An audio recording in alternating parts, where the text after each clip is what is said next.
आगे बढ़ेंगे, खबर शामिल करते हैं सियालकोट से। हमारे senior reporter CNH news HD Rana Nadeem Raza की रिपोर्ट के मुताबिक तहरीक लब्बैक या रसूल अल्लाह का सियालकोट में पावर शो। इस मौका पर सरबराह तहरीक लब्बैक अल्लामा हाफिज साद हुसैन रिजवी की प्रेस कॉन्फ्रेंस का उनका क्या कहना था, आइए राना नदीम की ये रिपोर्ट मुलाहजा करते हैं। बिस्मिल्लाहिर्रहमानिर्रहीम। पाकिस्तान के अंदर जो 8 फरवरी के दिन एक तमाशा लगाया गया है और पाकिस्तानी कौम के मैंडेट को चुराया गया है और तहरीक लब्बैक पाकिस्तान के जमाती वोट को भी चुराया गया है और जितना हमारा वोट था उसे काट दिया गया है। उसके लिए ये पैगाम दिया गया कौम को कि आपके वोट की कोई अहमियत नहीं है। हम जो फैसला करेंगे, हम ताकतवर लोग जो फैसला करेंगे वो कौम के लिए फैसला होगा। लेकिन हम ये बताने के लिए आए हैं कि आपने जिस जबर और बंदूक की नोक पर कौम का मैंडेट छीना है, हमारे हौसले ना उससे पस्त हैं ना हम कमज़ोर हुए हैं, बल्कि आगे से ज़्यादा हिम्मत और इस्तिकामत के साथ इंशाअल्लाह मैदान अमल में आए।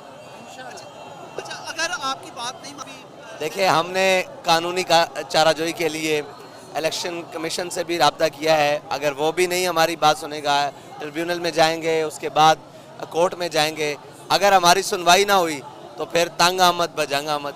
अच्छा सर, आज जो ना कमिश्नर जो रावलपिंडी है, उन्होंने आज बहुत बड़ा इंकशाफ किया है और इस वजह से उन्होंने अपने आप की गिरफ्तारी भी दे दी है। इस पे आप क्या कहेंगे? वो इंकशाफ है? वो इंकशाफ तो नहीं है। पूरी कौम के बच्चे को पता है कि पाकिस्तान के अंदर क्या हुआ है। हाँ, हक बोलने वाले, सच बोलने वाले थोड़े लोग होते हैं। अगर अल्लाह ताला ने उसको तौफीक दी है तो मैं उम्मीद करता हूँ बाकियों को भी तौफीक हो। लेकिन झूठ के जनाब बुनियाद पर चलने वाला ये निज़ाम कितनी देर कायम रहेगा?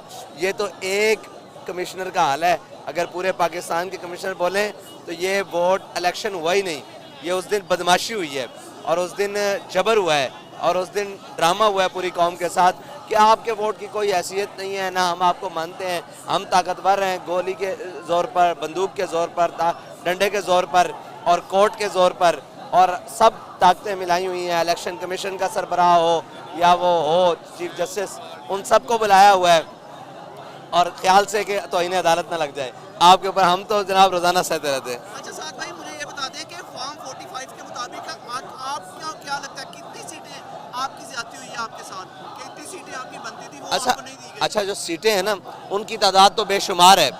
फॉर्म 45 के मुताबिक हमारे वोट को भी काटा गया है। मिसाल के तौर पर जितना हमें अगर 20,000 वोट मिला है या 30,000 वोट मिला है तो उसको आधा करके आधा नून लीग के खाते में डाला गया है और आधा लाहौर के अंदर वो जो हल्का है जहाँ पे नवाज शरीफ भी मद्दे मुकाबिल थे, हमारे खुर्रम रियाज शाह साहब उनके मद्दे मुकाबिल थे और मैडम यास्मीन राशिद साहब, वहाँ हमारा वोट तकरीबन कोई जो फॉर्म 45 है ना उसके मुताबिक कई बनता है, लेकिन वो उसको आधा काट के बल्कि ज़्यादा काट के 22,000 हमारे सपोर्ट कर दिया गया है। और जितना वोट कास्ट भी नहीं हुआ, 1,71,000 नवाज शरीफ का टोटल वोट था, उसके आगे एक का हिस्सा लगा दिया गया। तो तमाशा लगाया हुआ है, वो पूरे पाकिस्तान के अंदर ऐसे हुआ है। और ये बात यह है कि ये कितनी देर तमाशा चलेगा?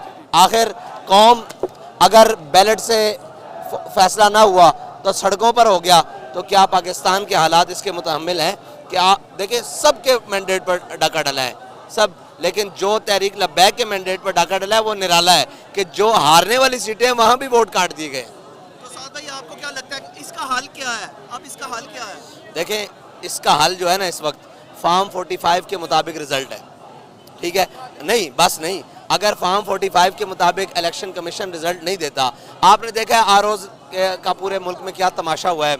आरओज़ पहली बात है उनके दफातर में जाने नहीं दिया गया। अगर हम अपने हक को लेने के लिए ज़बरदस्ती अंदर गए हैं, फोर्सेस को फलांग कर और जनाब पुलिस को सारे जनाब उनको फलांग कर अंदर गए हैं, तो अंदर अमला भी नहीं,